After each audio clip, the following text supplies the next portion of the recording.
Les damos la bienvenida a todas y todos a nuestra segunda sesión sobre el desafío IAG, ética, derechos y ser humano en un mundo IA.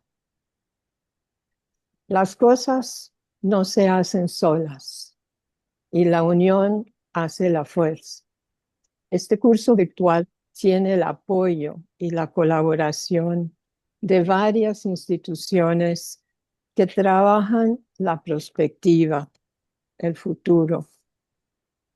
El Millennium Project, dirigido por Jerry Glenn y Concepción Olavarrieta, el World Future Studies Federation de Latinoamérica, coordinado por Guillermina Baena, la Red Mexicana de Prospectiva, coordinado por Alma Campos, la Red RIVER, la Red Iberoamericana de Prospectiva, presidido ahora por Guillermo Gándara, el South Asian Foresight Network, con nuestro amigo doctor Asanga Abella Gunasekera, que estuvo con nosotros para la primera sesión, y el doctor Héctor Casanueva, que está aquí con nosotros hoy, de el Instituto Universitario de Análisis Económico y Social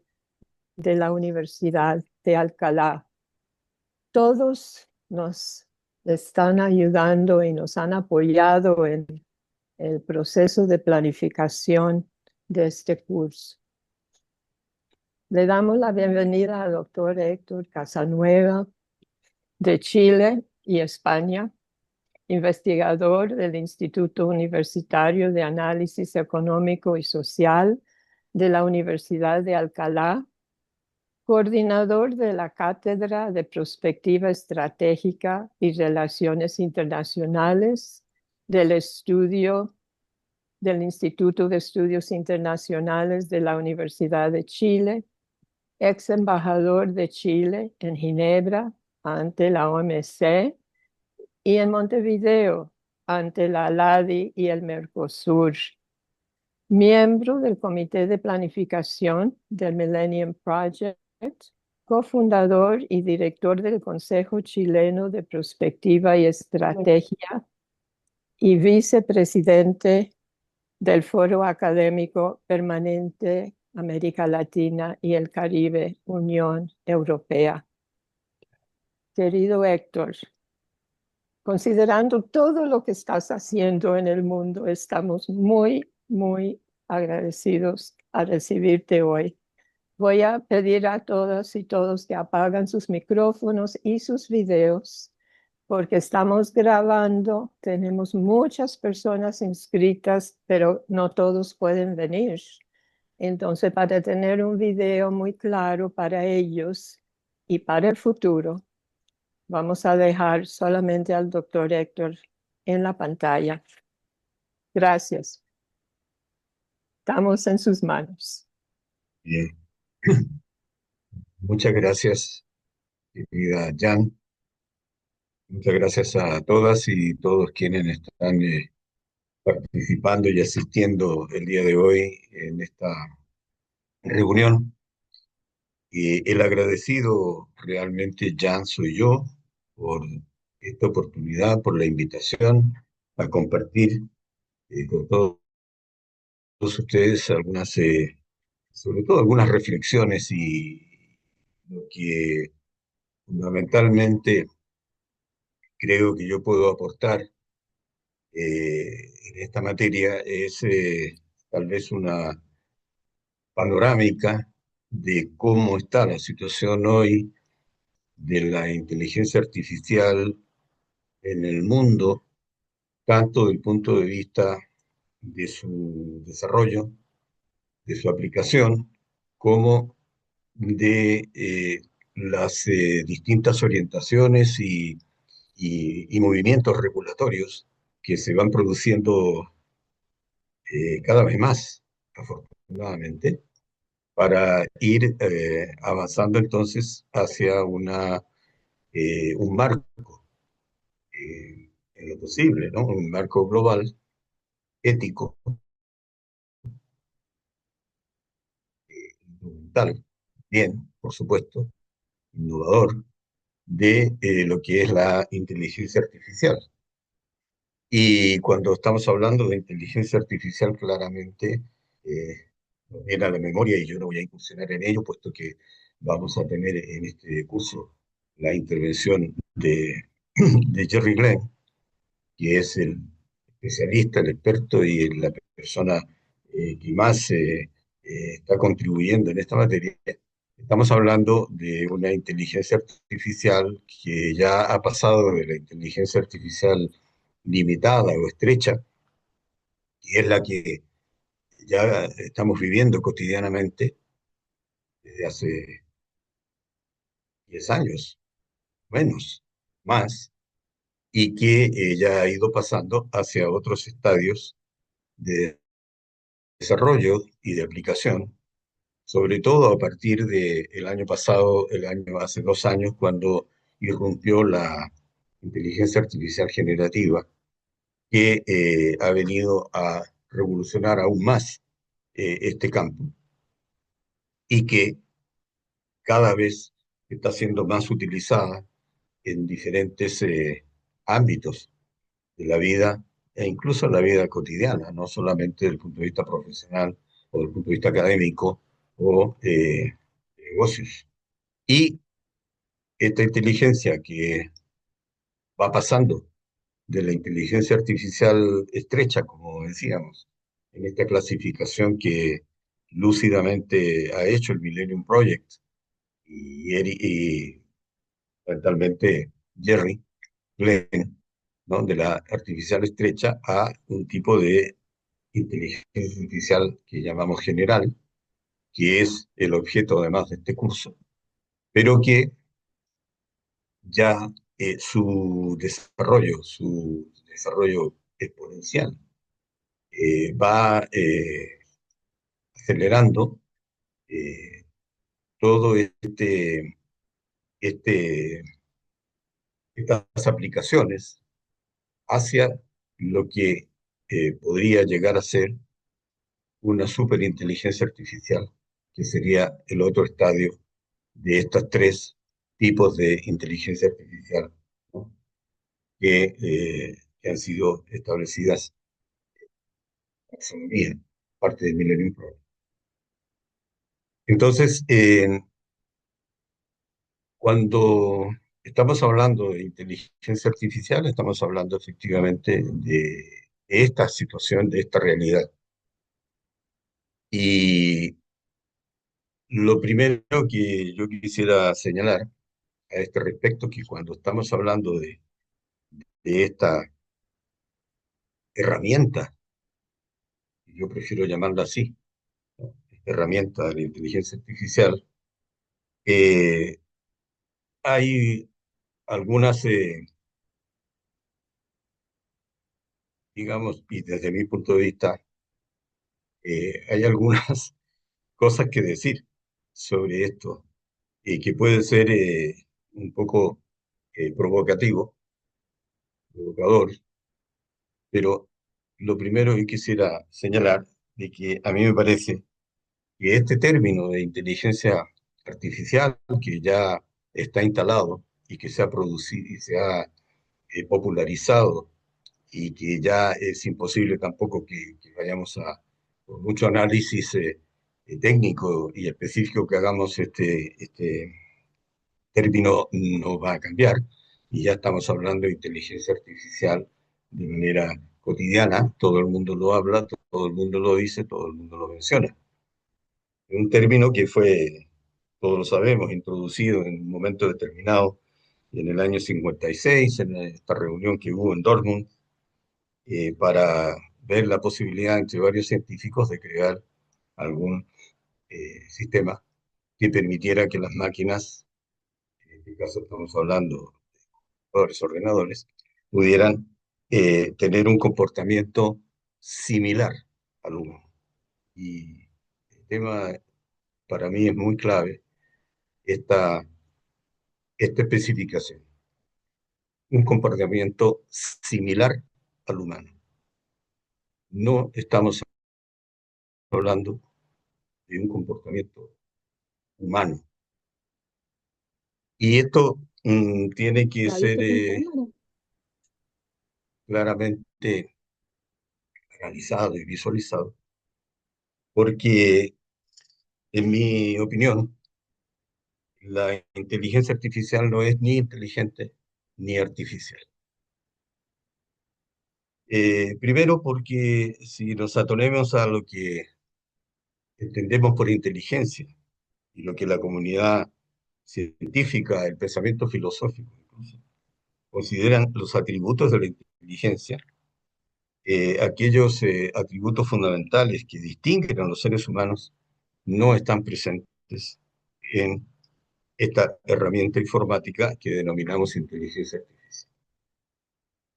Eh, Algunos de los atributos característicos de la inteligencia humana, como por ejemplo la autoconciencia, es decir, la comprensión de sí mismo, la conciencia de sí eh, y su relación con el mundo, la comprensión de las situaciones reales, eh, la resolución de problemas de diferente grado de complejidad, el pensamiento crítico.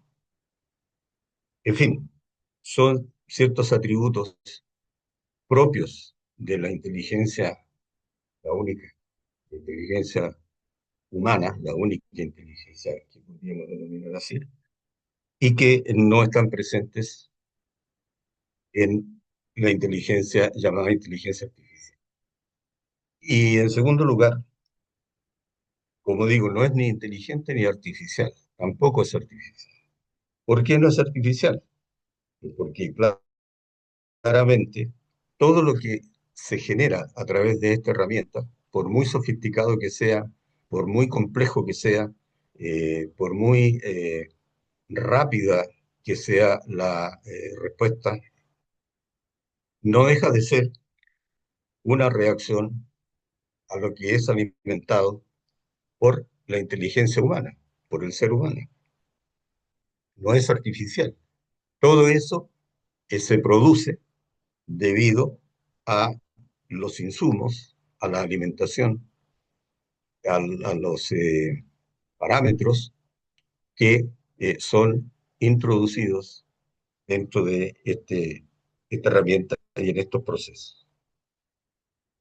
En fin, digo eso simplemente porque creo que es importante tener en cuenta y, y sigo con esta reflexión, que si no es inteligente ni es artificial, es precisamente eso lo que la hace más peligrosa y la que genera mayores riesgos para la humanidad y para el ser humano.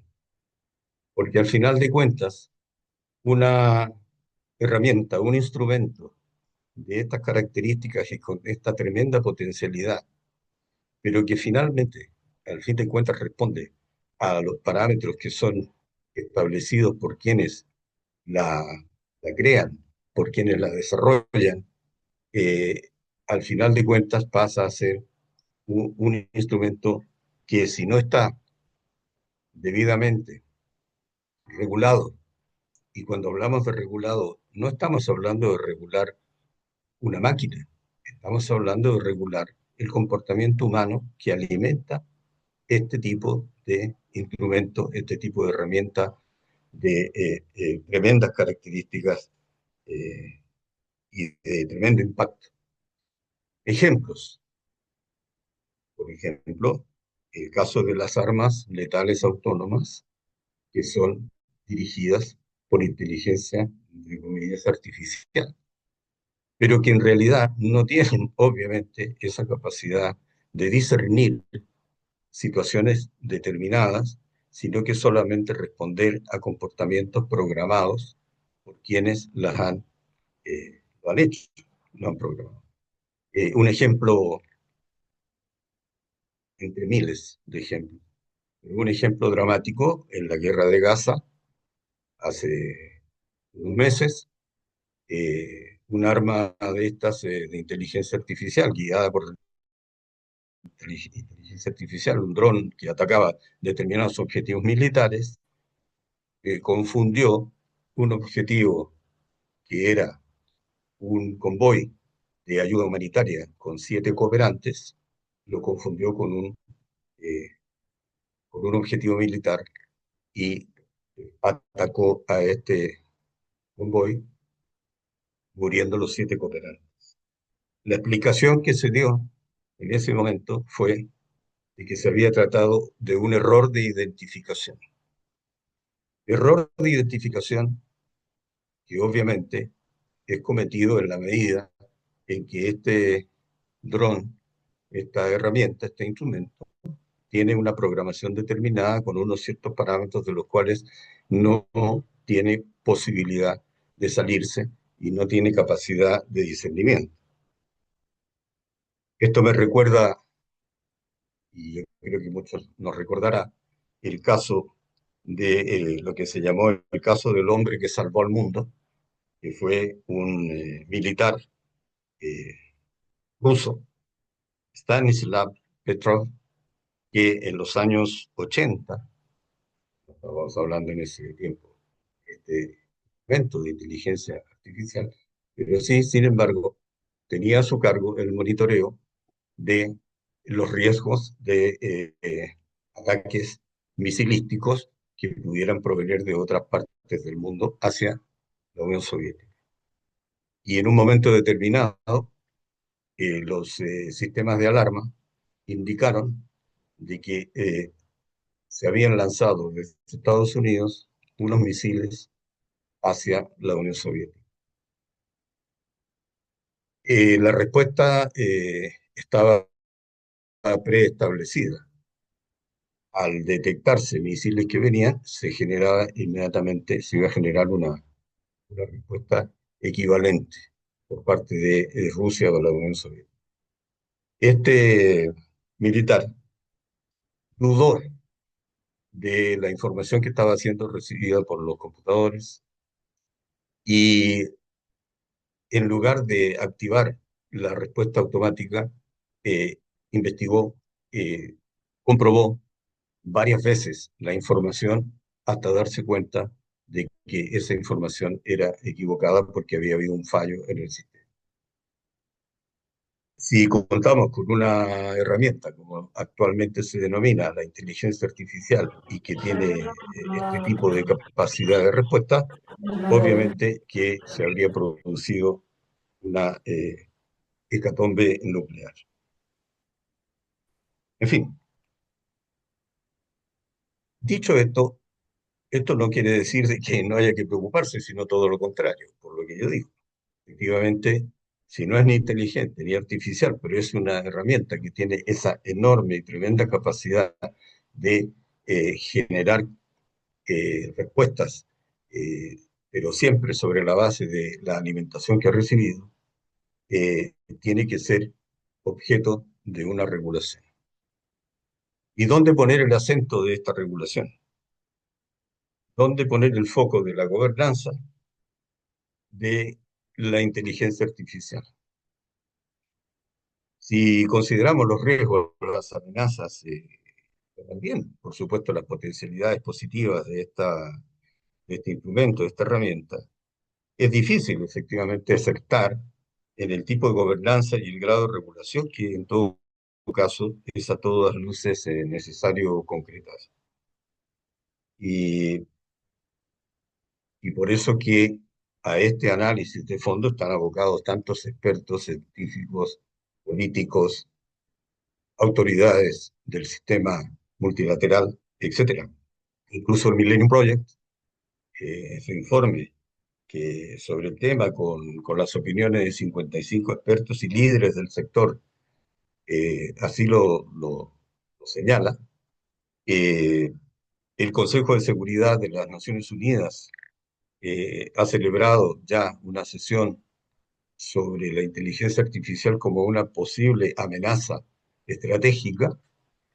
El secretario general de Naciones Unidas, todos lo sabemos, ha estado constantemente impulsando la idea de la regulación a través del sistema multilateral, al punto de que todos sabemos en el Pacto para el Futuro del año pasado, uno de los documentos anexos ha sido el Global Compact, Digital Compact, el Pacto Digital Global, que señala determinadas orientaciones hacia el sistema multilateral, hacia los estados, con respecto a la gobernanza de la inteligencia artificial. Eh, ¿Cómo está impactando la inteligencia artificial? Y ya vamos a seguir hablando así, ¿verdad? De inteligencia artificial, no hay otra forma de decirlo. Eh, ¿Cómo está impactando actualmente en nuestra cotidianidad, en nuestra vida, ¿no? Eh, el crecimiento claramente es explosivo, ¿no? Por ejemplo, si nos atenemos a las inversiones y a lo que el mercado de la inteligencia artificial representa, dado que todos estamos viviendo actualmente inmersos en la digitalización. Lo que decía es que, bueno, cómo nos está impactando en el mundo y en la cotidianidad nuestra a través de el Internet, eh, cosas a través de la educación, en fin, a través de la medicina, tantas cosas que yo creo que no es necesario que yo las explicite, ¿no? Pero del punto de vista de lo que va significando en términos de mercado, en términos económicos, yo decía que se puede alcanzar incluso una cifra de hasta 5 billones, billones con B, de dólares para el 2033. Y la tasa de crecimiento anual se está señalando en torno al 20% desde el año pasado y hasta el año 33. Y hay cosas positivas desde el punto de vista del crecimiento, desde el punto de vista del mejoramiento de las condiciones de productividad que permiten al mismo tiempo incrementar los empleos, es decir, hay muchas externalidades positivas, desde luego, ¿no? Se supone que la inteligencia artificial puede, de aquí al 2030, inyectar cerca de 16 billones de dólares globalmente, lo cual no significa que esto esté bien distribuido, esa es otra cosa. Estamos hablando en términos globales. Eh, Porque, por ejemplo, la inversión privada en inteligencia artificial está muy concentrada geográficamente, ¿no? Y aquí un dato curioso porque estamos acostumbrados a escuchar que, de que China es la potencia tecnológica y en inteligencia artificial, etcétera, actual, y que está desafiando, cosa que es verdad, por supuesto, si no lo dudamos, a los Estados Unidos, la hegemonía, la Unión Europea, etcétera. Pero desde el punto de vista de la inversión en inteligencia artificial, en Estados Unidos el año pasado ascendió a 109.000 millones de dólares. En China fue de 9.000 millones de dólares y en el Reino Unido de 4,5 mil millones de dólares. Y Estados Unidos va a mantener su posición como el mercado de inteligencia artificial más grande a nivel mundial, que se proyecta un crecimiento del orden de los 223.000 millones de dólares para el 2030. Un dato importante que que hay que conectar con lo que está pasando en este momento en Estados Unidos en materia regulatoria, puesto que la orden ejecutiva que había emitido el gobierno de Biden con el fin de regular, avanzar en la regulación de la inteligencia artificial, el desarrollo y la aplicación de la inteligencia artificial en Estados Unidos con los mismos parámetros que se están considerando globalmente, tanto en Naciones Unidas como en la Unión Europea, por ejemplo, que es pionera en esta materia, el Consejo de Europa también, ¿no? En fin,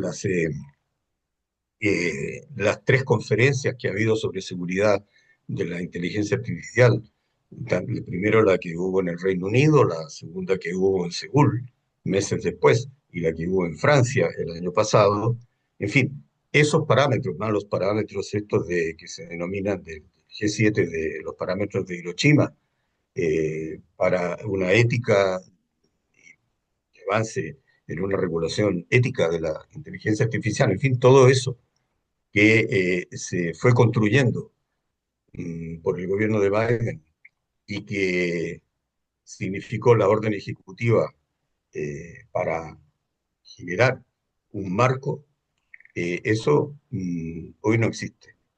El gobierno de Donald Trump anuló esa orden ejecutiva a principios de este año, al haber asumido el gobierno, y la reemplazó por un tipo de orden ejecutiva que cambia completamente el eje del desarrollo y la aplicación de la inteligencia artificial en los Estados Unidos. Y cuando decimos en los Estados Unidos, obviamente que estamos diciendo también con una repercusión global, puesto que las plataformas tecnológicas que se desarrollan y que desarrollan modelos constantemente en Estados Unidos, obviamente que tiene su expansión y su impacto a nivel global. Cambió completamente el eje hacia lo que es una, no una desregulación completa, pero sí una, eh, vamos a decir, flexibilidad máxima en cuanto al desarrollo y la aplicación de los modelos de inteligencia artificial que van trabajando en las tecnologías. Al mismo tiempo presentó el gobierno de Biden una ley que fue afortunadamente hace apenas unos días, que fue rechazada en el Senado, que era una ley que iba a anular cualquier posibilidad de regulación, dicho en términos gruesos. Pero hay que conectar, digo, esta tremendo dinamismo de inversiones de los Estados Unidos y de las plataformas de Estados Unidos en inteligencia artificial, como digo, con estas cifras, y que se supone que puede llegar al 2030 a cerca de 220, 223 millones de mil millones de dólares, conectarlo con esta apertura y este relajamiento regulatorio que está queriendo implantar el gobierno actual norteamericano. Por ejemplo, en temas de modelos de, de inteligencia artificial, el año pasado solamente en Estados Unidos generaron nuevos, no digo desarrollo de los actuales, nuevos modelos de inteligencia artificial, 40 nuevos modelos de inteligencia artificial, 15 modelos en China y 3 modelos solamente en Europa. Un grave problema este del atraso, ¿no? Tecnológico que tiene Europa en esta materia. Pues bien, eh, la penetración de la inteligencia artificial además en las empresas es enorme, ¿no? Y esto es para tener en cuenta, porque vale también para la educación, vale para las universidades. Un 78% de las organizaciones de las empresas en una encuesta informaron que el 78% ya está utilizando alguna forma de inteligencia artificial, lo cual significa prácticamente un incremento en 2 años del 50%. Y el 88% de los líderes empresariales priorizan la aceleración de la inteligencia artificial y planean aumentar su inversión en inteligencia artificial. Pero esto no ocurre con las pequeñas y medianas empresas. Y hay ahí entonces un papel del Estado que tiene que lograr eh, fortalecer la capacidad de las pequeñas y medianas empresas para insertarse dentro de este mundo que es absolutamente irrefrenable, ¿no? En fin, en nuestras vidas el 77% de los dispositivos que están en uso hoy día, que usamos cotidianamente, no, tienen incorporada tecnología de inteligencia artificial. Y, en fin, ya, por ejemplo, en educación y en el sector de servicios, el 58% emplea ya un, eh, inteligencia artificial y sobre todo chat GPT. Pues bien, no voy a insistir en las aplicaciones clave de la inteligencia artificial ni en el impacto sectorial. Todos sabemos del impacto en la salud, medicina, finanzas, gestión de riesgos, educación, aprendizaje, eh, manufactura, logística, marketing, ciberseguridad, desarrollo de software, etcétera, etcétera, etcétera. Y voy a pasarme para la última parte de mi presentación, y después podemos seguir conversando más sobre esto. Eh, Voy a pasarme a lo que son actualmente los procesos de orientación a nivel global con respecto a el desarrollo y la aplicación de la inteligencia artificial. Tenemos orientaciones, por ejemplo, que no son preceptivas, que son orientativas, que no son vinculantes, pero que van eh, permitiendo clarificar cuál es el marco dentro del cual esta herramienta tiene que ser desarrollada y que tiene que ser desarrollada con urgencia. La UNESCO, por ejemplo, fue de las primeras en el año 2021 que estableció una recomendación de ética de la inteligencia artificial. ¿Cuáles son los puntos clave de la UNESCO y que son vigentes, ¿no? Bueno, proteger los derechos humanos.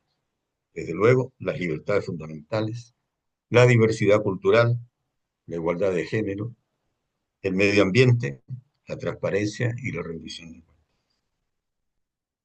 La OCDE estableció en el 2019 y luego el 2024, estableció unos principios que tampoco son vinculantes, como una primera orientación sobre inteligencia artificial para los países miembros de la OCDE.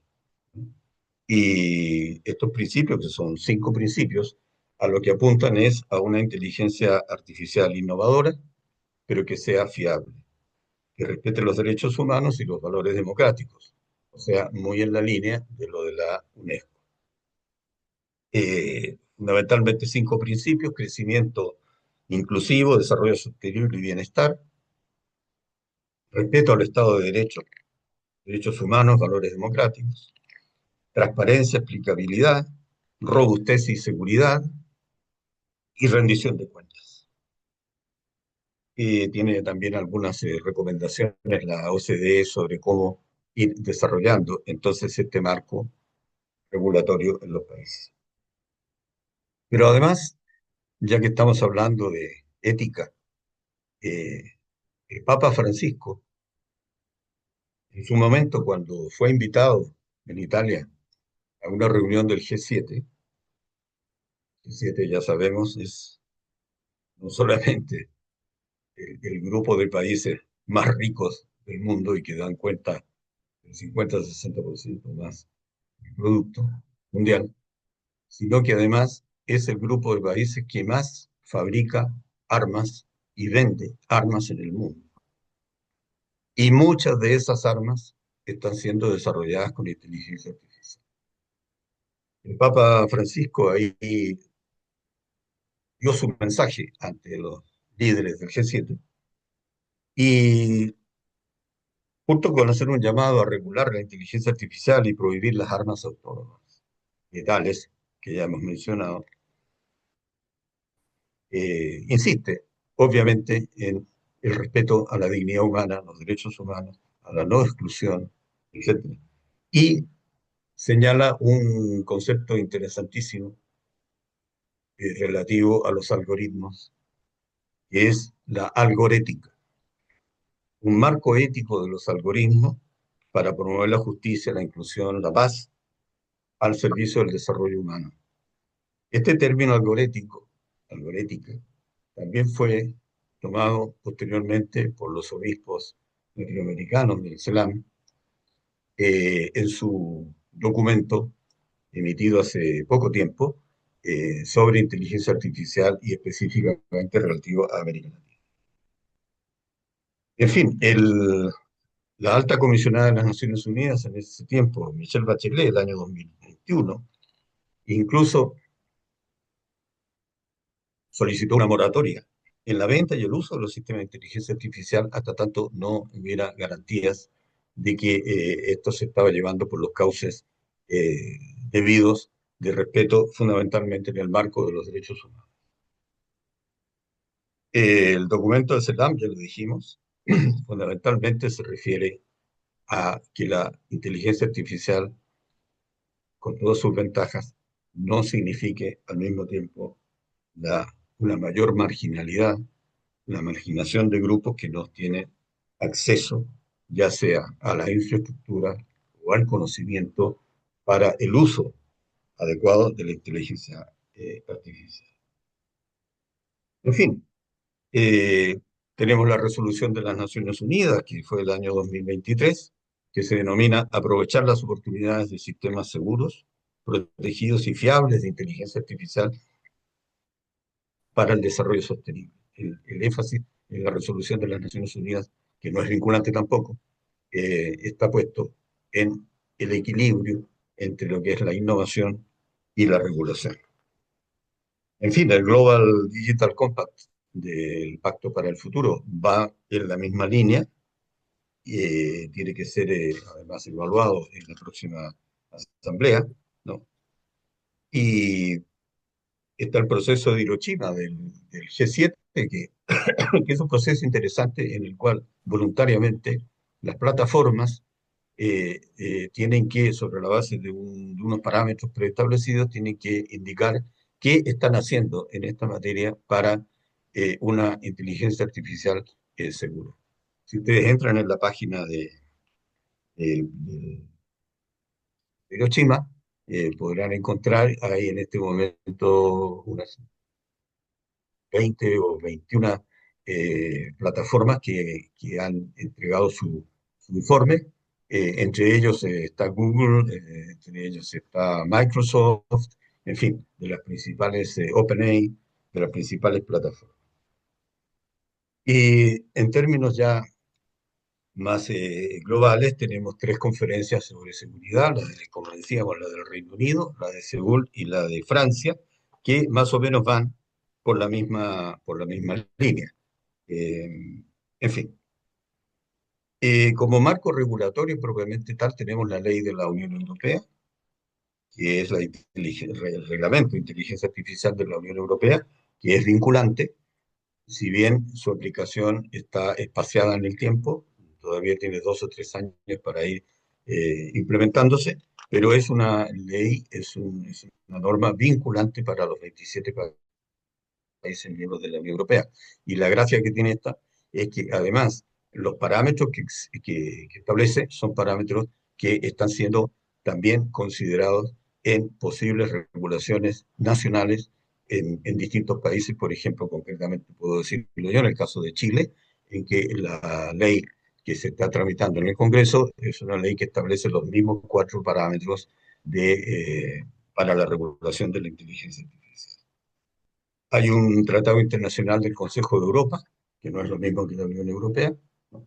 Eh, pero que tiene la característica de que es una propuesta de un tratado internacional, que sería el primer tratado internacional sobre inteligencia artificial, si es que empiezan a adherir los distintos países. En fin, hablamos ya de la orden ejecutiva de Estados Unidos.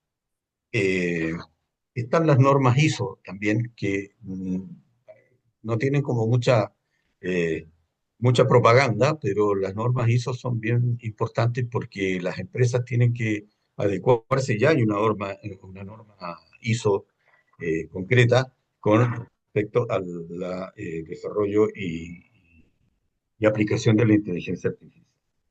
Está la ley de China, también, sobre inteligencia artificial generativa, muy extensa y muy característica también. Está la ley de Canadá. Ley bueno, es un proyecto de ley, no es una ley todavía, y también va adoptando un enfoque determina de riesgo para los sistemas de alto impacto. En fin, finalmente, quisiera decir algo con respecto a América Latina. Eh, Existe, todos sabemos, el Índice Latinoamericano de Inteligencia Artificial, que es un estudio público de carácter regional y que evalúa cuál es la situación de la inteligencia artificial en América Latina. Los objetivos principales de este estudio es, primero, ver cuál es la capacidad instalada que existe en esta materia en América Latina, identificar las brechas, las oportunidades, los logros que existen, ir monitoreando el progreso en esta materia, que este estudio sirva de referencia, fomentar nuevamente, como vemos en todos los casos, aparece el tema de la ética, cosa que es fundamental. Esperemos que no sea solamente en todos los casos una declaración políticamente correcta, sino que efectivamente creamos en la necesidad de la ética aplicada a la inteligencia artificial. En fin, y este estudio señala que hay brechas importantes en América Latina con respecto a este desarrollo, ¿no? Hay brechas en talento humano, hay brechas en capacidad de cómputo y de uso de datos, hay brechas de inversión, ¿no? La inversión global en inteligencia artificial de 190 billones de dólares, América Latina lleva apenas un 4% de esta inversión. ¿Qué necesita en este caso América Latina? Asociarse. No tenemos mucho dinero, pero tenemos que asociarnos con la Unión Europea. El tema de las patentes relacionadas con inteligencia artificial. América Latina representa apenas el 0,21% de las patentes de inteligencia artificial otorgadas globalmente. Ya sabemos que Estados Unidos es el que lidera, no es China, es Estados Unidos. Globalmente, en términos de patente de desarrollo tecnológico, no solo inteligencia artificial, sí lidera China. En fin, y hay proyectos de ley en curso o en discusión en América Latina interesantes: Argentina, Uruguay, México, en Perú, en Costa Rica, Colombia, Brasil, Panamá, en Chile, la ley esta que se está discutiendo, ¿no?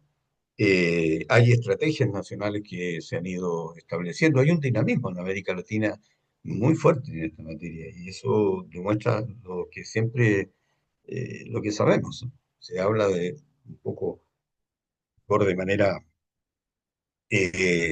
un poco, no se reconoce suficientemente todo el dinamismo que tiene América Latina en muchas materias y en este tipo de cosas está demostrando un interesante dinamismo. Lo que pasa es que no tenemos muchos recursos, que también se diluyen mucho las cosas cuando no hay suficiente consenso político para avanzar, en fin, pero hay.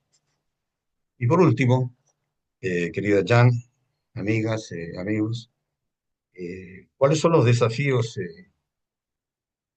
para el futuro en la regulación de la inteligencia artificial? Eh, Hay un problema de fragmentación regulatoria. Lo que puede ser una virtud, por todo esto que hemos mencionado, de que hay interés en todas partes del mundo por avanzar en la regulación de la inteligencia artificial. Tal vez, salvo en el caso de ahora del gobierno de Trump, que lo que está haciendo es más bien flexibilizar, pero en general hay una tendencia a buscar marcos regulatorios éticos, pero eso qué es lo que está significando también, que no hay suficiente convergencia en esto. Por eso que, por ejemplo, el tratado que propone el Consejo de Europa de un tratado global, multilateral, sobre regulación de la inteligencia artificial sea un marco importante en el cual podamos converger todos. Porque si no tenemos, por ejemplo, Francia tiene una mirada distinta a la que tiene el Reino Unido, aún estando, en el caso de Francia, dentro de la Unión Europea. Eh, y es diferente y no necesariamente con el mismo énfasis, obviamente, con que el de China, en fin, hay una fragmentación, ¿no? Eh, por otro lado, otro desafío es la rapidez de la tecnología. Todos los días están pasando cosas, todos los días se están desarrollando nuevos sistemas, nuevos modelos, etcétera. Y ello supera muchas veces la capacidad de los legisladores, de los políticos, de los académicos, incluso eh, de ir generando orientaciones y normas. Otro desafío es la cooperación internacional, lo que decíamos, ¿no? Sobre todo para el caso de América Latina. Para nosotros es fundamental la cooperación internacional. Desde mi punto de vista, la cooperación con Europa, para el caso de América Latina, es clave, porque tenemos los mismos parámetros, tenemos la misma mirada, tenemos la misma concepción de lo que es el estado del bienestar, lo que son los derechos humanos, etc. En fin, pero la cooperación internacional es fundamental y, bueno, y el principal desafío es que existiendo normas regulatorias y existiendo marcos éticos, el desafío es que se apliquen y se respeten, y no solamente se firmen, sino que también adquieran vigencia. Eso sería, querida Jan, muchas gracias.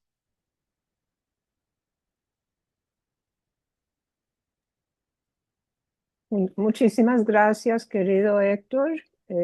Nos has dado mucho para contemplar y vamos a abrir el diálogo si todos pudieran ahora am, abrir sus videos en galería para dialogar sobre este tema.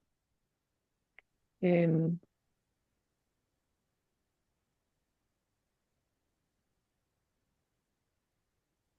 Mucho para ponderar.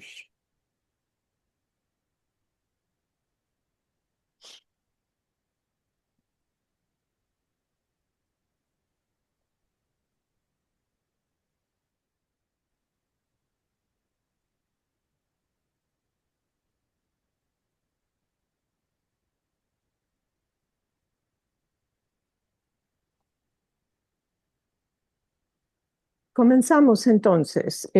Nos has llevado a reflexionar desde la definición que se está usando hoy en día hasta las instancias globales que están moviéndose para la regulación y una gobernanza global de la IA. Y nos has dejado también con el gran reto de que si todo se logra en términos de regulación, aún nos queda el reto de la implementación y de el alineamiento de nuestras sociedades a esta nueva vida que vamos a tener en términos de ser humano en un mundo IA, porque vamos a tener que evolucionarnos nosotros hacia otro tipo de humanidad. Que anoche estuve mirando un nuevo YouTube, entrevista con Yuval Noah Harari, que creo que ya todos sabemos quién es él, y él terminó diciéndonos lo más importante para ser humano en un mundo IA va a ser la confianza. Entonces, aquí estamos en confianza. Aquí hay un grupo de personas que hemos decidido pasar nuestro sábado contemplando algo difícil en vez que cualquier otra cosa que podríamos saber, podríamos estar haciendo.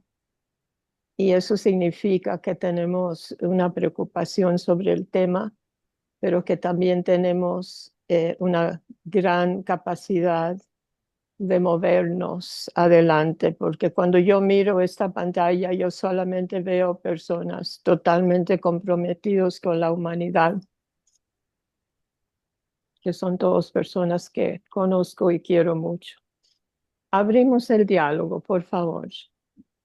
No tengan vergüenza. Todos los que estoy viendo son muy, muy eruditos y tienen mucho que decir.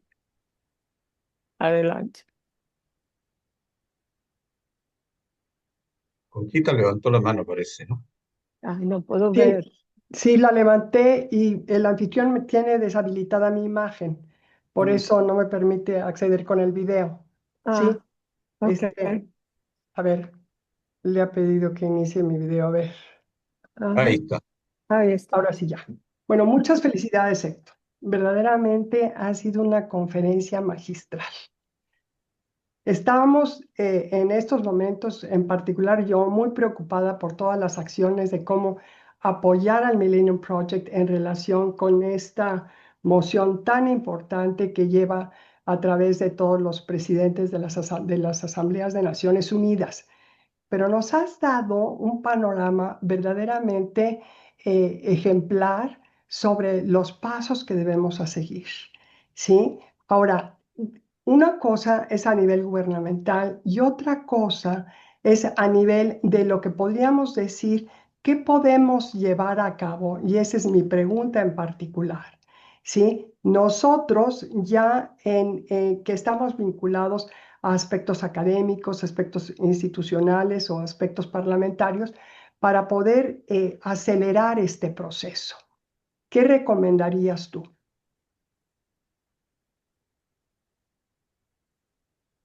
Bueno, yo creo en primer lugar que la iniciativa y la posibilidad real que existe de que Jerry Glenn presida este comité especial del Consejo de Presidentes de la Asamblea General de Naciones Unidas, ya esa es una gran oportunidad porque lo sitúa en el centro de lo que son las preocupaciones regulatorias que ya tienen estos presidentes, como lo han demostrado a lo largo de su... Ahora bien, todos sabemos eh, lo que significa trabajar posibles marcos y acuerdos en el seno de las Naciones Unidas. Llevamos nosotros, Conchita, tú lo sabes bien, muchos años, por ejemplo, trabajando cerca del secretario general de las Naciones Unidas con respecto a la necesidad de contar con una agencia de riesgos existenciales o riesgos estratégicos, entre los cuales está claramente la inteligencia artificial. Hemos estado presentando propuestas y ahora Jerry Glenn ha presentado un excelente documento al Consejo de Presidentes. Ahora bien, ¿qué podemos hacer nosotros, cada uno desde el ámbito donde se encuentra? Yo creo que hay tres ámbitos en los cuales nosotros, a- que están a nuestro alcance, ¿no? Aunque sea, aunque parezca puede que no tenga una gran repercusión global, pero la sumatoria y la síntesis sí permite muchas veces esto. Uno, claramente, es la academia, es decir, nuestro trabajo en las universidades, con los alumnos, con los profesores y también generando documentos, propuestas, ideas en el ámbito académico eh, que sean publicables y que sean eh, reconocibles. El otro es obviamente el nivel gubernamental, el nivel político. Y cuando digo nivel gubernamental, digo no solo los gobiernos, sino los partidos políticos, ¿no? Estamos bastante acostumbrados a hablar mal de los políticos, muchas veces con mucha razón, y muchas veces tendemos a decir, yo no me acerco a los políticos, yo no creo en la política, yo no me meto en la política, etcétera. Pero si no nos acercamos a los partidos políticos, a los parlamentarios, a quienes finalmente son los que toman las decisiones, no nos acercamos con estas ideas, con estas, con estas propuestas, verdad que no vamos a conseguir mucho. Entonces, lo que tenemos que hacer es ese segundo ámbito. ¿Sí?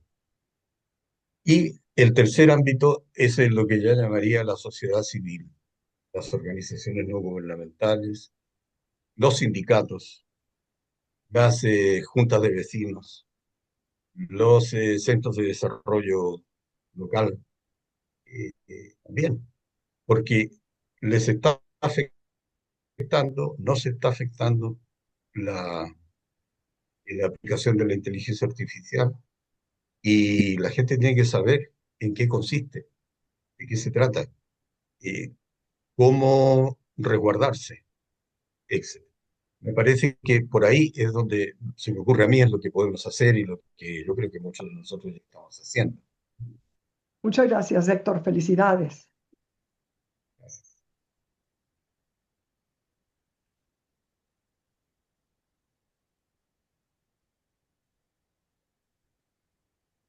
David Rodríguez. Navi, tenías tu mano alzada, por favor, Navi de Nicaragua. Ujú. Gracias. Bueno, mi nombre es David Rodríguez, vivo en Nicaragua. Casi no se oye. Casi no se oye, Navi.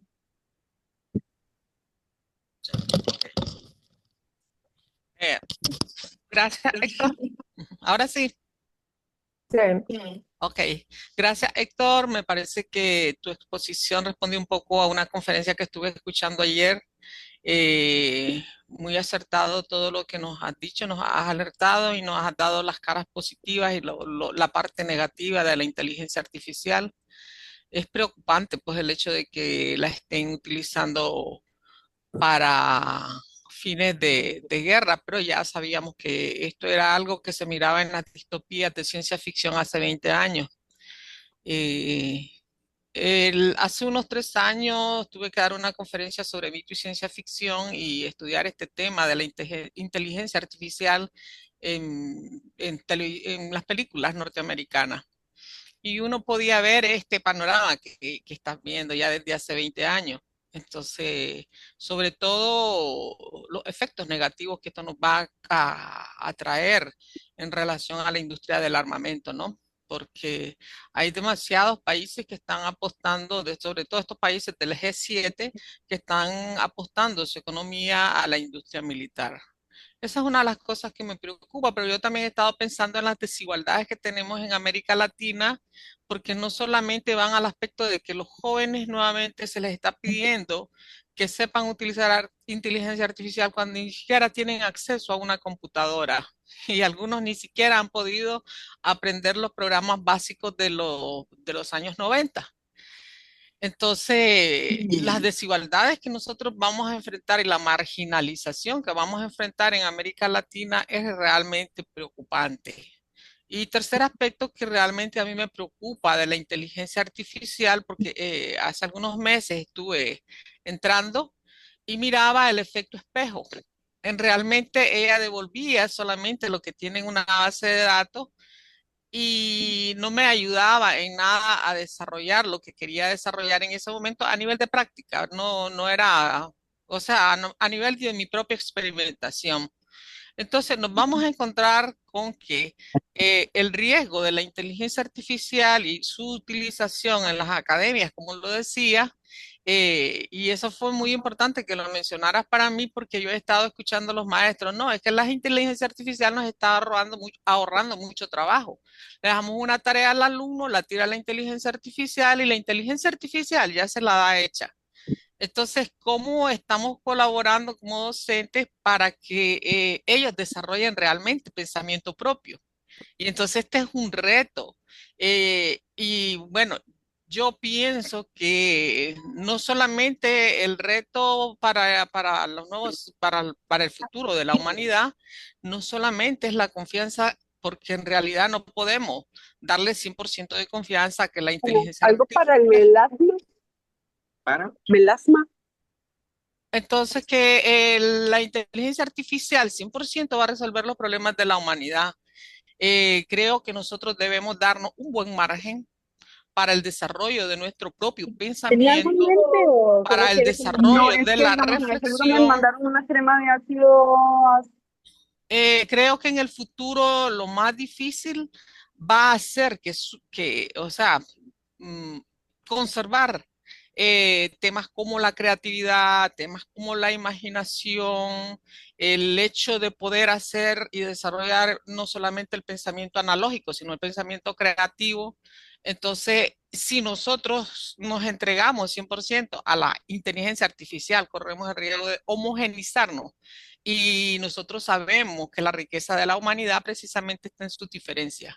Y la otra cosa que sí me deja sumamente preocupada es el hecho de que existan tantas regulaciones y que no haya consenso alrededor de ellas porque cada uno lo quiere, cada uno de estos países o de estos bloques las quiere para su beneficio propio y nunca pierden de vista el control del resto de la humanidad.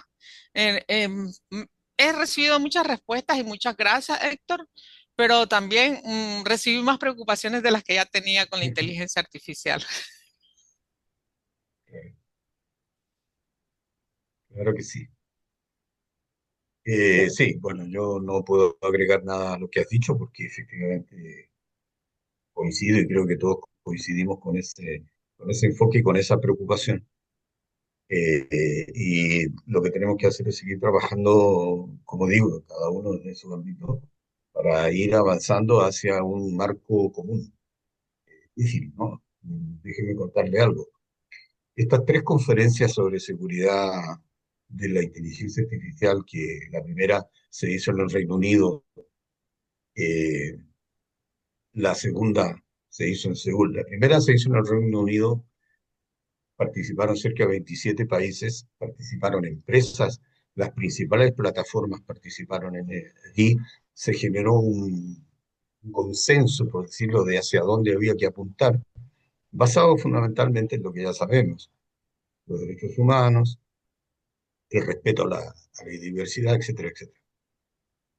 La segunda se hizo en Seúl, tiempo después, meses después, eh, y Corea le agregó algunos componentes importantes a lo que ya se había consensuado en el Reino Unido. ¿Qué le agregó? Fundamentalmente, por ejemplo, la creación de un consorcio de institutos de investigación sobre la inteligencia artificial. 10 institutos, 10 países firmaron la creación de este consorcio, lo cual ayuda evidentemente a buscar un consenso. La tercera, y ahí voy a lo que tú mencionabas, esta fragmentación, la tercera se hizo en Francia y Francia le cambió el eje. ¿Por qué? Porque Francia quería desarrollar su propio sistema regulatorio de inteligencia artificial, aún siendo miembro de la Unión Europea, firmó un acuerdo con China a este respecto y planteó esta conferencia con un nombre distinto. Le cambió el nombre de Conferencia sobre Seguridad de la Inteligencia Artificial, le cambió a Conferencia sobre Acción de la Inteligencia Artificial. O sea, un enfoque distinto. No sé si será necesariamente malo tener un enfoque también que promueva la innovación, que promueva, ¿no? La creatividad, porque mucha regulación ahoga la creatividad y la innovación, mucha innovación de repente se escapa de la regulación.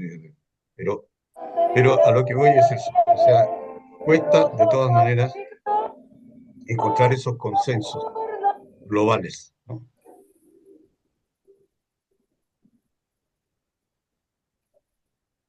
Guillermina. Sí, gracias. Por ahí Miguel tiene prendido su audio. Bueno, Ujú. em, primero que Perdón. nada, mil felicitaciones, Héctor. Yo te admiro mucho y he seguido de cerca tu trabajo, aunque estás del otro lado del planeta. Bueno, em, yo tengo mucha preocupación en nuestro país y preocupación en México porque hay una optimismo con respecto, cuando platicas con mucha gente, hay un optimismo con respecto a la inteligencia artificial, ¿sí? Y esta inteligencia artificial, dicen, es una maravilla, hay que trabajar con ella. Incluso cuando platicábamos este tema con algunos miembros de Seguridad Nacional, me decían, no, eso es mera información, no hay problema, nos va a dar solo información. Y luego, por otro lado, te encontrabas pues que ahora aplicar, como bien dijo la compañera que me antecedió, en las escuelas, apliquen la inteligencia o en grupos incluso, aplican la inteligencia artificial con una facilidad, dicen, ¿no? Lo que hubo apenas la semana pasada un problema en el Congreso de este país porque un congresista agarró y dijo, casi, casi, qué babotes son porque no usan la inteligencia artificial. Yo en 15 segundos me dio todo lo que se escribió en 300 páginas. Entonces, sí, causó un escándalo verdaderamente tremendo. Pero también el problema es que muchas veces esto se está cayendo en el lado fácil. Tesis de maestría, tesis de doctorado, que nos pueden llevar hasta 5 años la elaboración, en 20 minutos ya está lista. ¿Cómo es posible, no? Entonces, están maravillados por eso.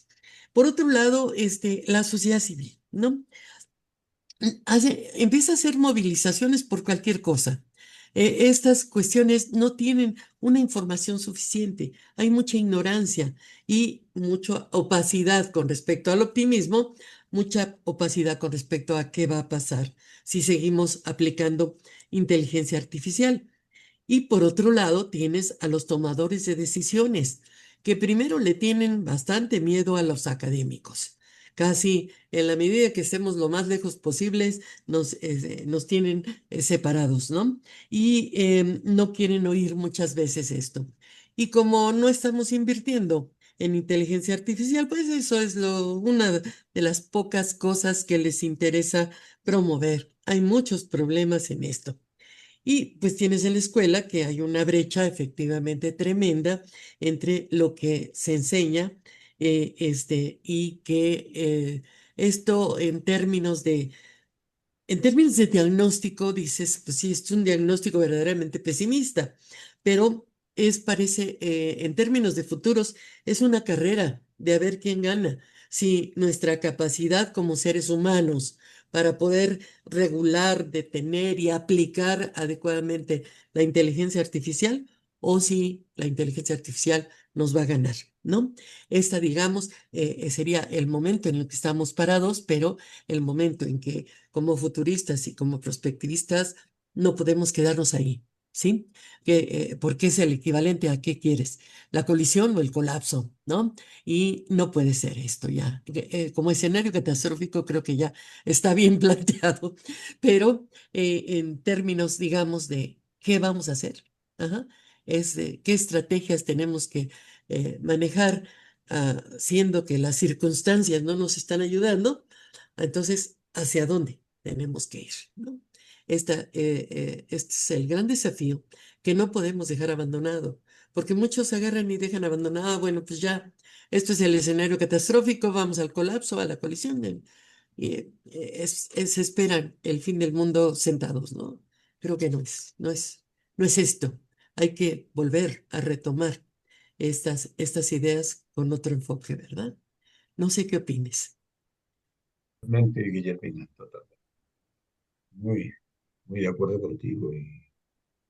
Y lo que cabe es lo que tú dices, es decir, hay que seguir, ¿no? Predicando, haciendo pedagogía. Estos cursos son fundamentales. El trabajo que cada uno de nosotros realiza en su ámbito es fundamental.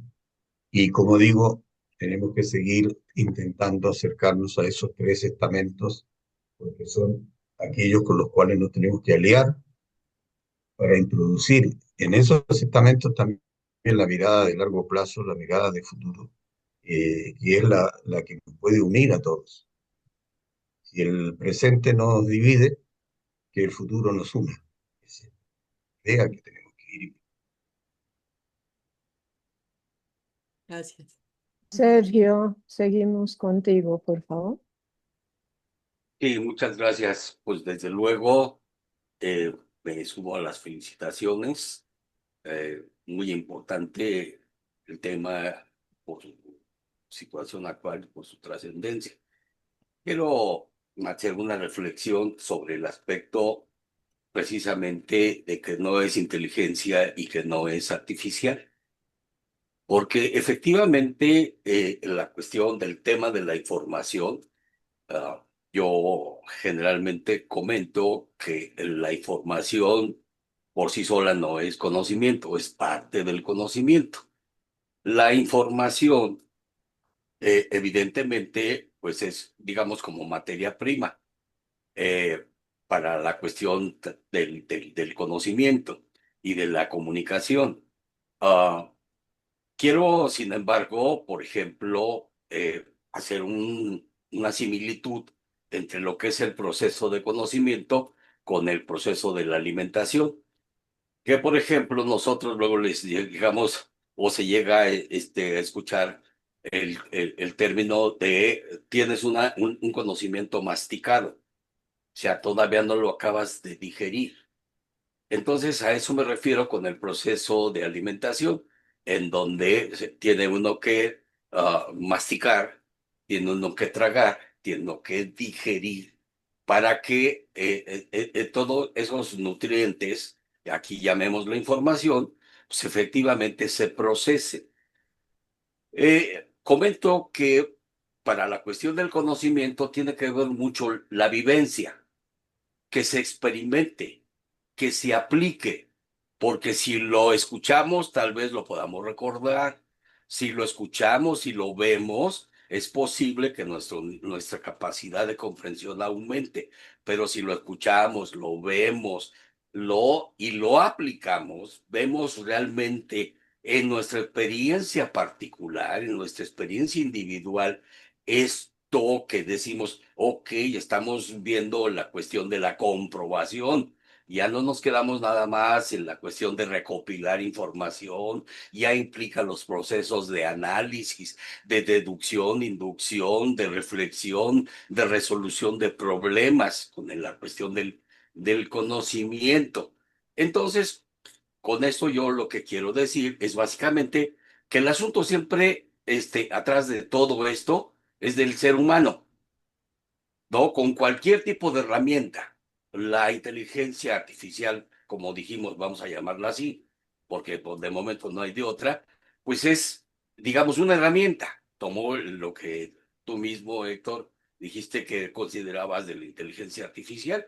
Entonces, eso es una herramienta, como también la cuestión de la bomba atómica o como muchas otras herramientas que se han utilizado. Sabemos ventajas y desventajas de lo que implica cualquier información, cualquier conocimiento, y sopesamos y sabemos de las brechas, evidentemente. Pero yo aquí lo que quiero es precisamente ya formular, digamos, un par de preguntas. Primero, lo que estoy relacionando con un tema que me ha interesado, particularmente también, es que es el papel de las élites. Y en este sentido, bueno, pues sabemos que hay élites preponderantes que están tomando las decisiones, así hay una referencia a quién tomó la decisión o quiénes tomaron la decisión para lanzar la bomba atómica, ¿no? A Japón, ¿no? En Hiroshima y Nagasaki. Entonces decía yo, ¿quién consultó a quién? ¿Qué? Entonces, bueno, pues sabemos ahora también quién está destinando, gracias a tu información, también quién está destinando mayor presupuesto para la cuestión de la inteligencia artificial y todo el complejo que siempre ha sido de una industria bélica. ¿Sí? Pero aquí el punto que quiero tocar particularmente es el asunto. Si se comete una equivocación como la que tú ya señalaste de confundir, ¿no? Un tipo de vehículo con otro que tienen fines completamente diferentes, bueno, atrás de esto, ¿quién está? ¿Quién toma las decisiones? ¿Quiénes están metidos en estos conflictos entre Israel Palestina, donde está metido el conflicto de Ucrania, Rusia, etcétera, todo este tipo de cuestiones.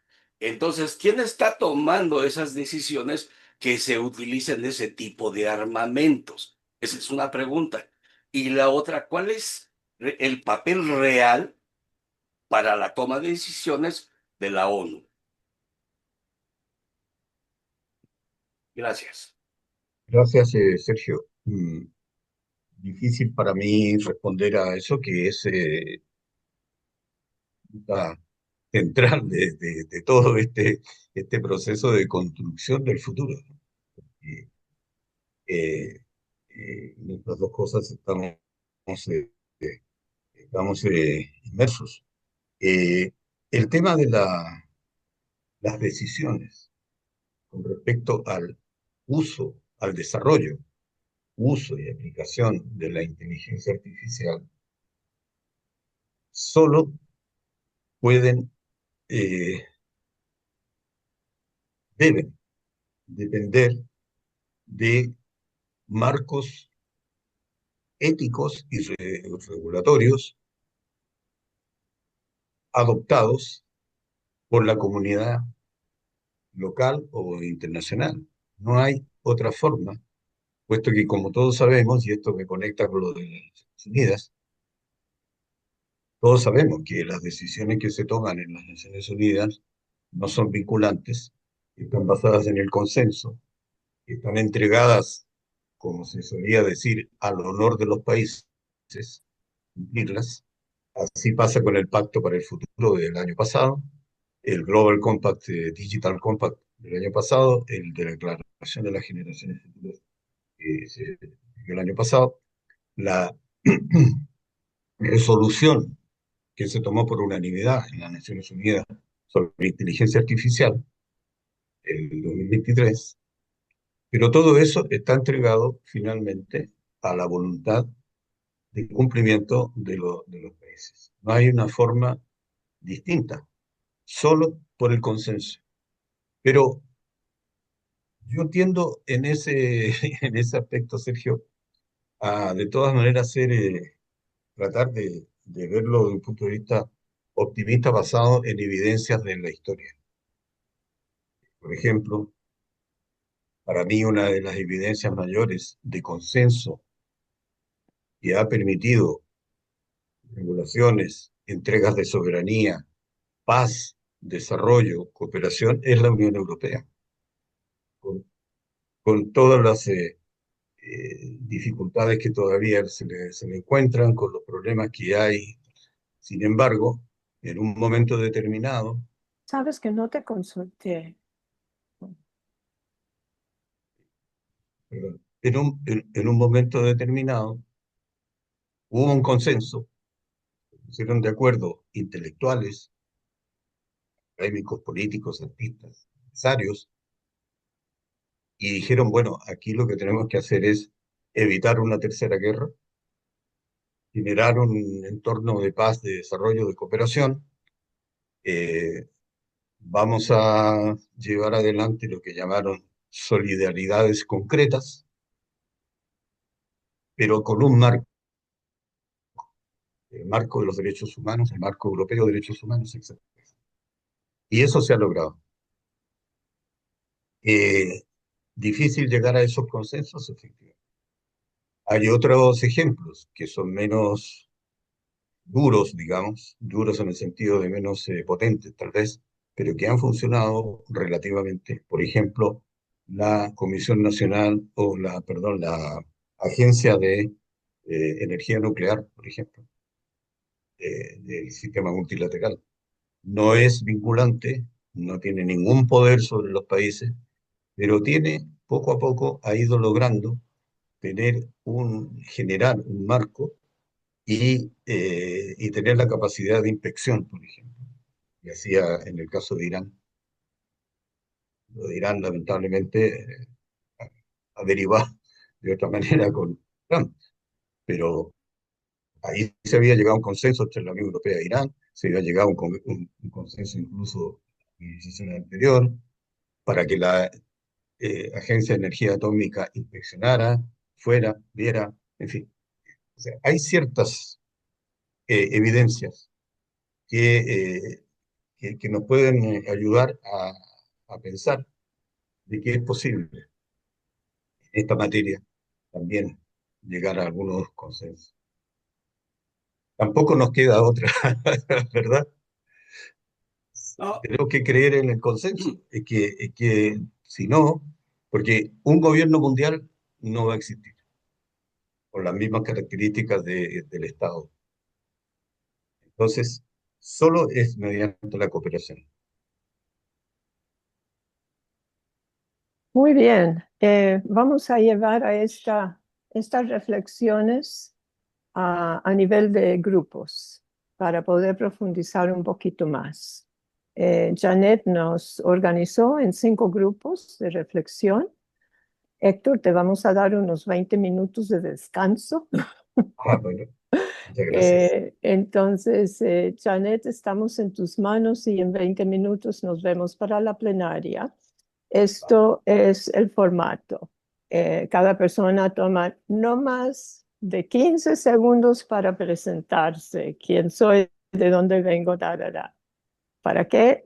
Ya se conocen como grupo. Número 2, agarran un tema de lo que ya hemos venido hablando y tratan de analizarlo un poco más. Y número 3, ¿quién va a presentar en la plenaria? Así que nos vemos en 20 minutos. Los que no tienen experiencia con breakout groups, pues esto es el comienzo de nuestra capacitación porque este mecanismo lo tenemos que dominar. Nos vemos en 20 entonces. Gracias, Janet. Estamos en tus manos.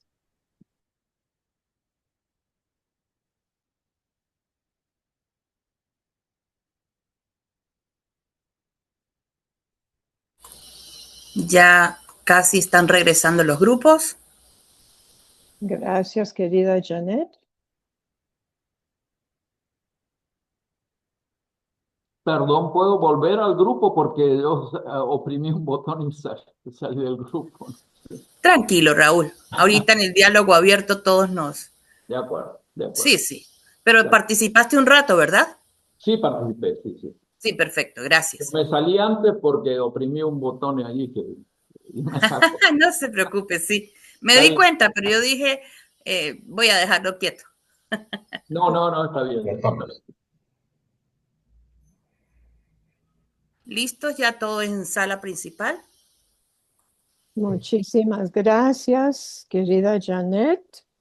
Entonces, vamos a escuchar el primer grupo. ¿Quién va a resumir la reflexión del primer grupo?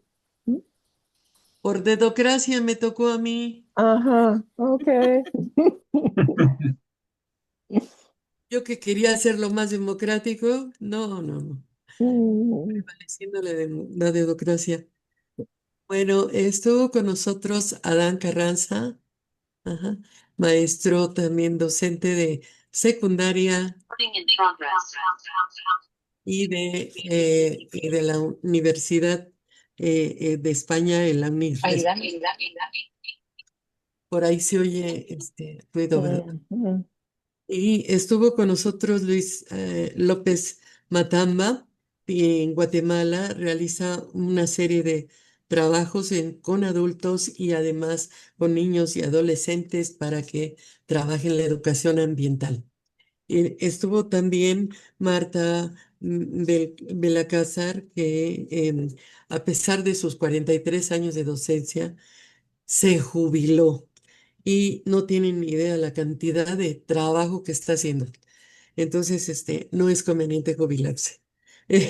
Tiene una cantidad de trabajo verdaderamente tremenda, pero hay una cosa linda que se llama Proyecto Educativo Comunitario, que tienen con un festival de niños, con formación de docentes. Bueno, Marta hace un poquito de todo. La encontramos por todos lados, en la Univalle, en Colombia, anda por acá y por allá. Entonces, muy inquieta. Gretel Cavallini, que la pobre corría del trabajo a la reunión y de la reunión al trabajo, pero finalmente dice que ella está atendiendo dos empresas, está elaborando una tesis y está, bueno, su opinión de la IA es consultarla, pero hay que leer, que efectivamente sea una herramienta también, como bien dijo Héctor por ahí, ¿sí? Y bueno, pues una servidora que, jubilada, me arrepentí con 53 años de que había yo dado clase. Ya ahorita, ya perdí la cuenta de las clases que di después de jubilarme. Y el asunto que se vuelve más difícil. Porque todo el mundo aquí en México, todo el mundo piensa que una jubilada tiene todo el tiempo para todo. Entonces la ocupan en todo. Eh, Mm. bueno,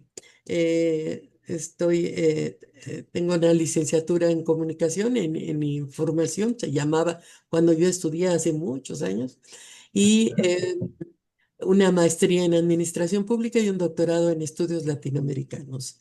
Dirijo el Seminario de Estudios Prospectivos desde el 2003 a la fecha. Eso sí, no ha fallado. Todos los viernes, entrada libre. Gracias. Eso sería todo. ¿Y quieres compartir un poquito de lo que hablaron o sí, algunos temas que levantaron? Básicamente fueron estos, conocernos qué estamos haciendo cada quien y el asunto pues es variado, pues aunque se insiste sobre la formación, ¿sí? Todos están de alguna manera en alguna formación, salvo Gretel que está, pero ella formándose para un doctorado, ¿no? Ok, muchísimas gracias y pasamos al grupo número 2. ¿Quién va a presentar? Buenas tardes a todos, mi nombre es Javiera Cortés, soy internacionalista de la Universidad de Chile. También cuento con un diplomado en Perspectiva Estratégica de Relaciones Internacionales. Actualmente colaboro en la Cátedra de Perspectiva y Relaciones Internacionales que coordina el profesor Héctor Casanueva y trabajo en el Centro de Estudios del Desarrollo acá en Chile en temas de ciencia, tecnología e innovación. En el grupo también estuvo Concepción y Eric Sorto y Tamara Pérez que trabajan temas de educación. Si me disculpan ellos voy a hacer una em, presentación más reducida de quiénes somos para poder señalar lo que debatimos en relación a los temas que hemos visto. Bueno, hablamos que el debate sobre la inteligencia artificial no es solo un debate técnico y regulatorio, sino civilizatorio, que tenemos que poner atención en quiénes ocupan y desarrollan la inteligencia artificial y también con qué valores. Nos llamó mucho la atención el tema de la algorética, puesto que sabemos que los algoritmos no son neutrales y pueden reproducir brechas estructurales como sesgos raciales, socioeconómicos. En este sentido, existe una exclusión del subglobal, no se beneficia a todos por igual.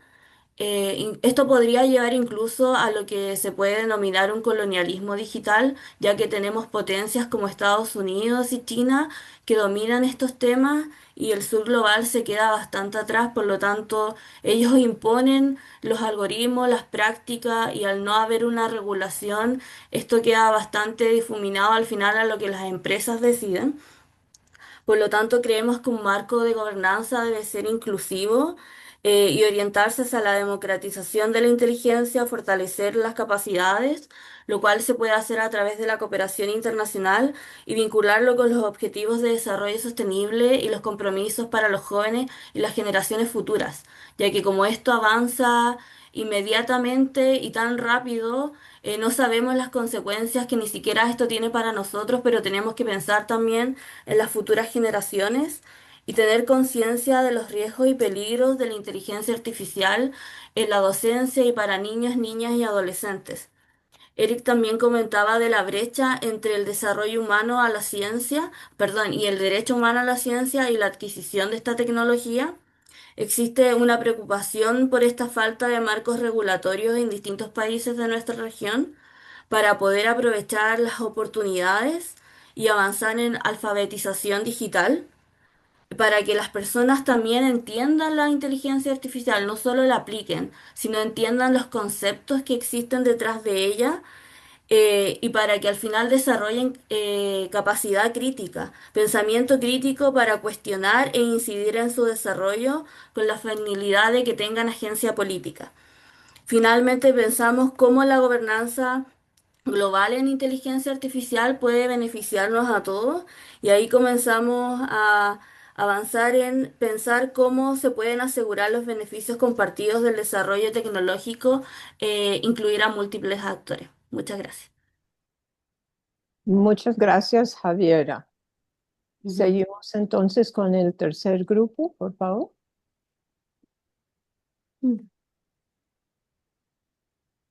Hola, Hola, buenas. Hola amigos, ¿cómo Hola. están? Somos el grupo 3. Carlos Lanza, Aníbal Hernández, eh, Navi Rodríguez y Eduardo Riveros que les habla. Somos de El Salvador, Nicaragua y Chile. Y en el grupo estuvimos eh, conversando sobre dos temas fundamentales que nos inquietaron. Una es la regulación, el marco regulatorio, que es un tópico bien importante que debemos reflexionar, y estamos viendo de que todos los países están en distintas etapas regulatorias, y también hicimos una reflexión sobre los peligros de la parte militar. eh, es algo que es muy grave para la humanidad, y también se plantearon algunas inquietudes respecto a la educativa, que cómo es el rol ahora de los estudiantes frente al conocimiento, y esos desafíos que tanto educativos como la industria militar y regulatorios, creo que son aspectos súper importantes a debatir y a reflexionar, porque eso nos compete a todos. Em, si vamos más allá en la parte regulatoria, creo que es bien importante ver cómo los bloques se unen para ver una regulación, pero también que no inhiba la innovación, porque eh, eso nos repercute a todos, porque estos sistemas impactan en todas partes, no solamente a los gobiernos, sino que a la sociedad civil. Y ya que ahora no solamente, como decía el profesor, esto no solamente se usa en cuanto a los profesionales, a los académicos, sino que también otros estamentos de la sociedad que también se ven impactadas con este tipo de tecnologías. Entonces, es bien importante aunar criterios y para poder enfrentar juntos esta crisis. Eh, Pero crisis en el sentido de desafío, ¿ah? Tanto legislativo como social y económico. Bueno, esos es los tres aspectos fundamentales que fueron tratados en el grupo de nosotros. Gracias, Eduardo. Seguimos con el grupo número 4, por favor. Creo que el 4 éramos nosotros. Ok. Y, nuestro grupo estuvo conformado por Mariana Torres de México, quien trabaja un poco el tema agrícola y prospectiva. Raúl de Honduras, que es Argentina, Honduras. Él es argentino, pero migró a Honduras hace algunos años y se quedó, le gustaron las hondureñas, dice, entonces se quedó por ahí. Tenemos a Lidiet, que es tica, Costa Rica, pero también convive bastante en México, entonces Costa Rica, perdón, en España, Costa Rica española, digamos.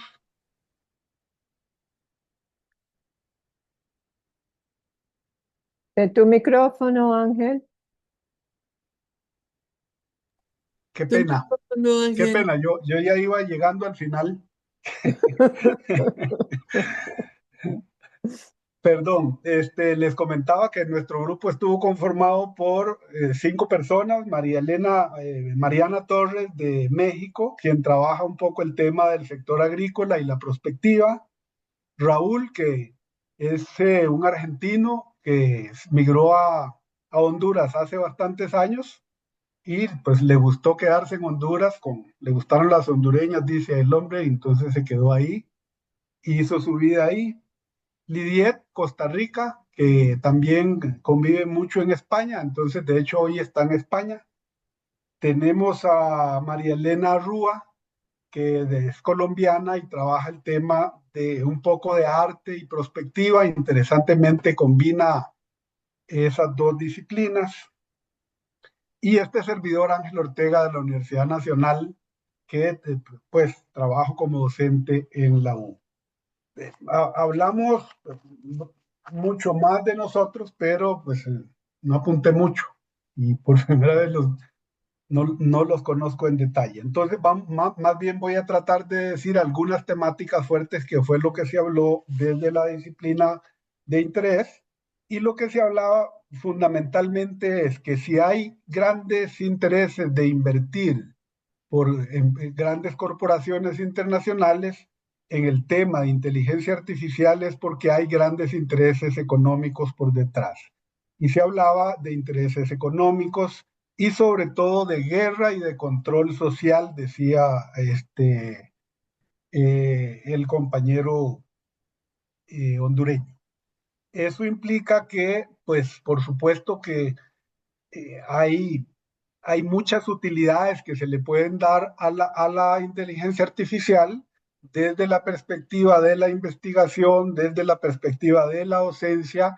Tenemos la gran debilidad de que no hay un adecuado manejo del tema. Se hablaba de que era necesario, pues, no prohibir, por supuesto, el uso de la inteligencia artificial a nivel estudiantil, porque pues se va a usar sí o sí.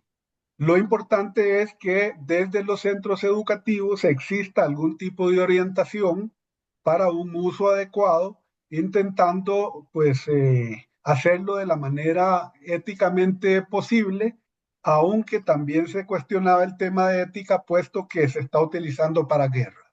Entonces, hasta dónde en los centros universitarios vamos a hablar del uso adecuado desde la perspectiva de la ética, y desde el punto de vista político se está utilizando para matar gente? Entonces, hay un gran tema ahí que también se ha planteado y que Héctor lo planteaba, que es el tema regulatorio. A nivel pues de cada centro dijimos que era importante que las universidades definieran algún tipo de control, algún tipo de regulación, para que no representara un riesgo más allá de copiar pues únicamente lo que la inteligencia artificial genere. Más o menos por ahí anduvo la discusión. Muchas gracias, Ángel. Pasamos al grupo 5, por favor.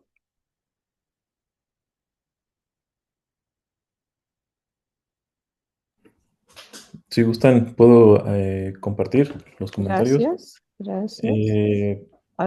Estuvimos participando Rosario, vecina mía de acá de México, de la Ciudad de México. Estuvo Celina de Sosa, Manuel Rodríguez también. Y bueno, cada uno compartía más o menos un poco de su background o lo que estaba formado. En este caso, con Rosario comentaba que está participando en un doctorado y que descubrió este tema de estrategia no solamente a nivel de liderazgo corporativo, sino también hacia la prospectiva, y también es parte de estos seminarios de las sesiones de los viernes con la doctora Guillermina. Celina Sosa nos compartía que ha tenido un acercamiento por parte de un tipo curso o un contenido que tiene que ver desde esta perspectiva religiosa de temas de la inteligencia artificial, y nuestro compañero Manuel Rodríguez nos comentaba que pues sigue estos temas fiscales y contables. Así lo resumo muy burdamente. no profundizamos mucho en algún aspecto hacia la reflexión, pero sí comentamos este tema de que la IA, la frase que nos compartían en la ponencia, que no es inteligente ni artificial, ¿no? Y pues creo que sí coincidimos en que se percibe como no inteligente, ya que se genera o genera resultados a partir de patrones y volúmenes de datos que son ingresados o lo hacen sin conciencia o una intención o comprensión genuina como tal, y que es a través de este pensamiento humano colectivo, ¿no? Que no es algo ajeno a nosotros, puesto que se alimenta de nosotros mismos como comunidad en este momento. Y pues bueno, esa sería la reflexión. De mi lado, yo compartía que trabajo en un corporativo de educación y que ahorita estoy enfocado en algunos aspectos de producto del área de diseño y experiencia de usuario, y que he tenido la cercanía con docentes o con estudiantes, ya que se les dio un programa de inteligencia artificial y que había cierta polaridad, gente que lo veía como un valor agregado hacia su programa de estudio, pero que necesitaba más elementos prácticos y especializados hacia áreas puntuales, ¿no? Salud, temas de derecho o legales, cómo la IA se puede aplicar ya dentro de sus carreras, y es la ruta que traemos hoy en día acá en Lotus, ¿no? Donde estoy laborando. Esos serían los comentarios. Gracias, Alder. Excelente. Entonces, mire la profundidad y la amplitud de este tema, ¿no? Tantas diferentes dimensiones que se han tocado. Héctor, vamos a pedirte algunas reflexiones de cierre.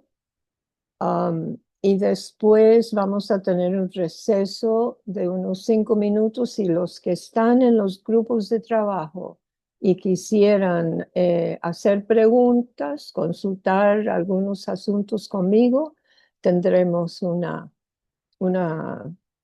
unos minutos más para hablar de los grupos de trabajo que van a durar durante todo el periodo de curso.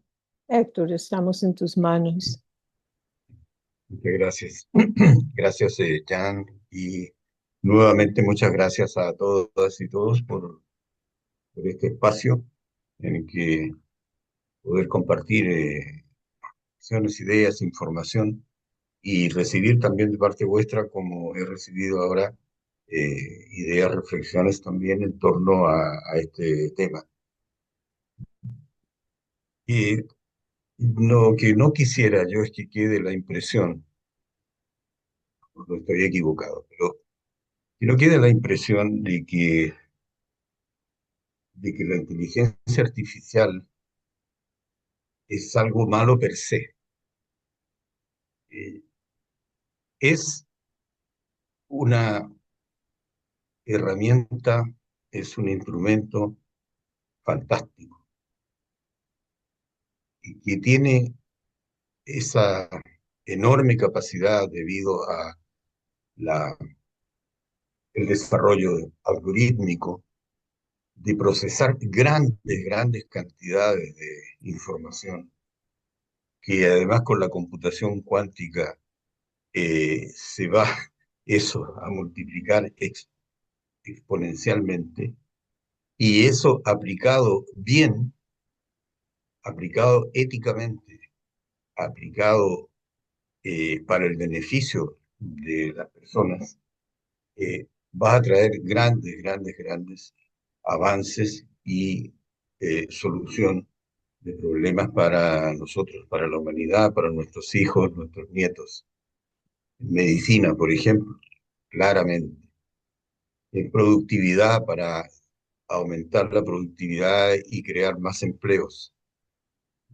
Está la discusión de que la inteligencia artificial, se habla de, en fin, que se van a desplazar 90 millones de empleos, hasta 300 millones de empleos. Se habla de eso, pero también se habla que se van a crear otros tantos. En fin, yo creo que es un un formidable instrumento del que podemos beneficiarnos todos. Pero para eso efectivamente es lo que hemos dicho hoy. Y al parecer hay una tendencia global en ese sentido hacia un marco ético, regulatorio, básico. Y en eso tenemos que trabajar. Pero yo creo que nos estamos beneficiando mucho. Por ejemplo, en el caso de la educación, que se ha mencionado. Efectivamente, quienes trabajamos en la educación superior, nos encontramos actualmente con situaciones como que los trabajos de fin de máster, los ensayos, en fin, muchos de esos, los alumnos los traen hechos con inteligencia artificial. Pero ya se están desarrollando en las universidades sistemas para detectar eso, con el fin de que no se transforme esto en una mala práctica. Pero mala práctica siempre hay en todo, en la medicina, en el derecho. Lo importante es que existan marcos regulatorios, formas de detectarlo y de corregirlo. Así que bueno, eso yo nuevamente agradezco mucho y bueno, estoy disponible para que sigamos avanzando, conversando sobre este tema que es fascinante además. Muchísimas gracias, querido Héctor. Ha sido contigo una mañana, una tarde, una noche realmente inspirador, iluminador y quizás también un poco alarmante, ¿no? Y esas son las múltiples emociones que creo que tenemos que aprender a manejar a la vez.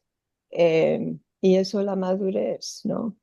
Eso es nuestra capacidad de evolucionarnos para ser malabaristas de todo estos crisis existenciales que estamos enfrentando.